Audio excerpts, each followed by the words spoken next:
നമുക്ക് ഇന്നൊരു ചക്ക കിട്ടിയിട്ടുണ്ട്. ഇത് ചെമ്പരത്തി ചക്ക എന്ന് പറയും. നമുക്ക് ഇല്ലാത്ത സമയമായതുകൊണ്ട് ഇത് വേവിക്കാം. നമുക്കപ്പോൾ ഇതൊന്ന് വേവിച്ചെടുക്കാം, വെട്ടി റെഡിയാക്കാം. നമുക്ക് ഇന്നൊരു ചക്ക കിട്ടി കേട്ടോ. ചക്ക കിട്ടിയെന്ന് പറഞ്ഞാൽ ഇത് ചെമ്പരത്തി ചക്ക എന്ന് പറയും. ഇത് പഴുപ്പിക്കാനും വറക്കാനുമാണ് നല്ലത്. നമുക്കിപ്പോൾ ഇല്ലാത്ത സമയമായതുകൊണ്ട് നമുക്കിത് വെട്ടി വേവിച്ചെടുക്കാം. ഇതിൻ്റെ കളറൊക്കെ കണ്ടോ, നല്ല അടിപൊളി കളറൊക്കെയാണ്. റെഡ് ഓറഞ്ച് കൂടിയ കളറാണേ. അപ്പോൾ ഇത് നമുക്ക് പെട്ടെന്ന് വെട്ടി ഒരുക്കി വേവിച്ചെടുക്കാം.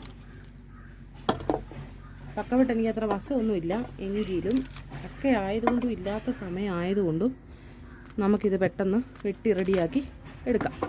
അപ്പം അമ്മ ഇവിടെ ഇല്ലാത്തത് കൊണ്ട് ഞാൻ തന്നെയാണ് ചക്ക വെട്ടിയത്. അല്ലെങ്കിൽ അമ്മയായിട്ടോ വെക്കുന്നത്. ചക്ക വെട്ടുമൊക്കെ ചെയ്യുന്ന അരിഞ്ഞു കൊടുത്താൽ മാത്രം മതി. ഇതിപ്പോൾ ഞങ്ങൾ വെക്കേഷൻ ആയതുകൊണ്ട് തൊടുപുഴയിൽ നിന്ന് വന്നതാണ്.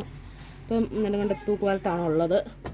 അപ്പോൾ ഞങ്ങൾ അപ്പുറം കുറച്ച് സ്ഥലമുണ്ട്, അവിടെ പോയി കഴിഞ്ഞപ്പോൾ അവിടെ അടുത്ത വീട്ടിലെ ചേച്ചി തന്നതാണ് ചക്ക.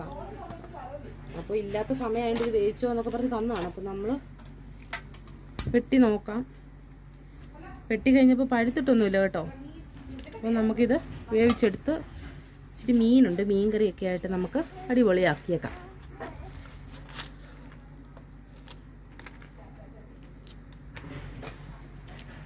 പ്രാവശ്യം പൊതുവേ ചക്ക കുറവാണെന്ന് തോന്നുന്നു എല്ലാത്തിടത്തും. നമുക്കിവിടെ ചക്ക കുറവാണ് കേട്ടോ. അതുമല്ല ഇവിടെ ചക്കയൊക്കെ ആയി വരുന്നേ ഉള്ളൂ. ചക്കയൊക്കെ മുട്ടിട്ടിട്ടേ ഉള്ളൂ ഇവിടെ. അപ്പോൾ എന്തായാലും വേണ്ടില്ല, ചക്ക ആയതുകൊണ്ട് വിട്ട് കളയുന്നില്ല, വേവിച്ചേക്കാം എന്ന് വെച്ചാണ്. അമ്മ വരുന്ന വരെ നോക്കിയിരുന്ന ഇത് ചിലപ്പം പുളി വയ്ക്കാൻ സാധ്യതയുണ്ട്. അതുകൊണ്ട് അതിനുമുമ്പ് വെട്ടിയേക്കാമെന്ന് വെച്ച്. അപ്പം നമ്മളുണ്ടല്ലോ ചക്കയൊക്കെ അരിഞ്ഞ് റെഡിയാക്കി വെച്ചേ. ഇനി അരപ്പരയ്ക്കാൻ വേണ്ടിയിട്ട് നമുക്ക് മുളക് പറിക്കുവാണേ. ഇത് കാന്താരി എന്ന് പറയുന്നത് ഒരു സൈസ് ഈ ഉണ്ടമുളകാണേ. നല്ല എരിവുണ്ട് കേട്ടോ. അപ്പോൾ അത് നമുക്ക് പറിച്ചെടുക്കാം. അപ്പോൾ നമുക്ക് കറിവേപ്പിലയും കൂടെ പറിച്ചെടുക്കാം. ഒക്കെ അരിഞ്ഞ് റെഡിയാക്കിയിട്ടുണ്ട്. ഞാനും അമ്മയും ചിപ്പിയും കൂടെ കൂടി ചക്കയൊക്കെ റെഡിയാക്കി വെച്ചിട്ടുണ്ട്. അപ്പോൾ ചക്ക അരിഞ്ഞിന് നമുക്ക് അരപ്പ് റെഡിയാക്കാവേ. അരപ്പ് റെഡിയാക്കാൻ വേണ്ടിയിട്ട് ഞാൻ ഒരു മുറി തേങ്ങ എടുത്തിട്ടുണ്ട്. ഒരു തേങ്ങ എടുത്തിട്ടുണ്ട്, ഒരു മുറിയല്ല, ഒരു തേങ്ങ ഫുൾ എടുത്തിട്ടുണ്ട് കേട്ടോ. പിന്നെ 1 ടീസ്പൂൺ മഞ്ഞൾപ്പൊടി, കുറച്ച് വെളുത്തുള്ളി, കറിവേപ്പില, കാന്താരി, പിന്നെ ജീരകം, ചെറിയ ജീരകം, പിന്നെ കുറച്ച് കുരുമുളക് എടുത്തിട്ടുണ്ട്. അത് വേണമെങ്കിൽ ആവശ്യമുണ്ടെങ്കിൽ മാത്രം എടുത്താൽ മതി കേട്ടോ. ഇത് ഗ്യാസ് ചക്ക കഴിക്കുമ്പോൾ ചിലർക്ക് വായു ഒക്കെ ഉണ്ടാവുമല്ലോ. അപ്പോൾ അതിന് വേണ്ടിയിട്ടാണ്, നമ്മളത് ഉണ്ടാകാതിരിക്കാൻ വേണ്ടിയിട്ടാണ് കുരുമുളക് അരയ്ക്കുന്നത്.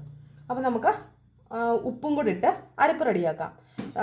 ഓരോരുത്തരുടെ ഉപ്പിനനുസരിച്ചുള്ള ടേസ്റ്റിനനുസരിച്ചുള്ള ഉപ്പ് ഇടണം. ഞാൻ 1 ടേബിൾ സ്പൂൺ ഉപ്പ് ഇടുന്നുണ്ട്, ഇത്രയും ചക്കയുള്ളതുകൊണ്ട്. വെളുത്തുള്ളി നമ്മൾ ഇതിനകത്തേക്ക് ഇട്ട് കൊടുത്തിട്ടുണ്ട്. ഇനി നമ്മുടെ കാന്താരി മുളക്, 1 തണ്ട് കറിവേപ്പില, ബാക്കി നമുക്കല്ലാതെ ഇടാൻ വേണ്ടിയിട്ടാണ്. 1 തണ്ട് കറിവേപ്പില ഇട്ട് കൊടുത്തിട്ടുണ്ട്. ചെറിയ ജീരകവും കുരുമുളകും കൂടെ ഇത് ഇട്ട് കൊടുക്കുന്നുണ്ട് കേട്ടോ. ഇത് നമുക്കൊന്ന് മഞ്ഞൾ പൊടിയും കൂട്ടി ഇച്ചിരി തേങ്ങായും ഇട്ട് ഇത് നമുക്ക് അരയ്ക്കേണ്ട, ക്രഷ് ചെയ്തെടുത്താൽ മതി. അപ്പോൾ നമുക്ക് അരപ്പ് റെഡിയാക്കാം. അപ്പോൾ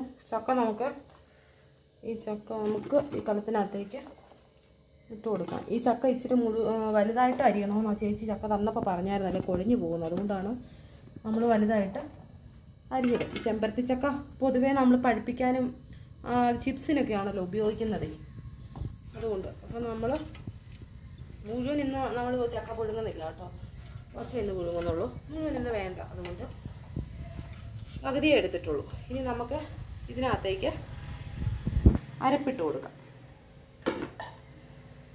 അരപ്പ് ഇതിനകത്തേക്ക് ഇട്ട് കൊടുക്കുന്നുണ്ട്. ടൈറ്റായിട്ട് എന്നിട്ട് നമ്മൾ അരച്ച് വെക്കണം. ഈ അരപ്പിട്ട് കൊടുത്തിട്ട് ഈ ചക്കയ്ക്ക് അധികം വെള്ളം വേണ്ട. ഇനി നമ്മൾ ഈ 2-3 തണ്ട് കറിവേപ്പില വെറുതെ ചുമ്മാ ഇതിനകത്തേക്ക് ഇട്ട് കൊടുക്കുന്നുണ്ട്. പിന്നെ ഞാൻ പറഞ്ഞല്ലോ ഉപ്പ്, 1 ടേബിൾ സ്പൂണ് ഉപ്പ് നമ്മൾ ഇട്ട് കൊടുക്കുന്നുണ്ട്. ഇനി ഈ ഉപ്പിൻ്റെ മേലെ ഉപ്പ് കൂട്ടി അരയ്ക്കുന്നവരുണ്ട് കേട്ടോ. ഞാൻ അങ്ങനെ ചെയ്യാറില്ല. ഞാൻ ഈ അരപ്പരച്ച മിക്സിയുടെ ജാറിനകത്ത് തന്നെ ഒരു 1/2 ജാറ് വെള്ളം ഇതിനകത്തേക്ക് തളിച്ച് കൊടുക്കുന്നുണ്ട്. ഇനി നമുക്കിത് വേവിച്ചെടുക്കാം. നമ്മുടെ ചക്ക റെഡി ആയിട്ടുണ്ട്. ഇനി ഞാൻ ഇതിനകത്തേക്ക് 1 ടേബിൾ സ്പൂൺ വെളിച്ചെണ്ണയും കൂടെ ഒഴിച്ച് കൊടുത്ത് ഇളക്കുന്നത് കേട്ടോ. അപ്പോൾ നല്ലൊരു സ്മെല്ല്. അപ്പോൾ നമുക്കിത് ഇളക്കിയെടുക്കാം.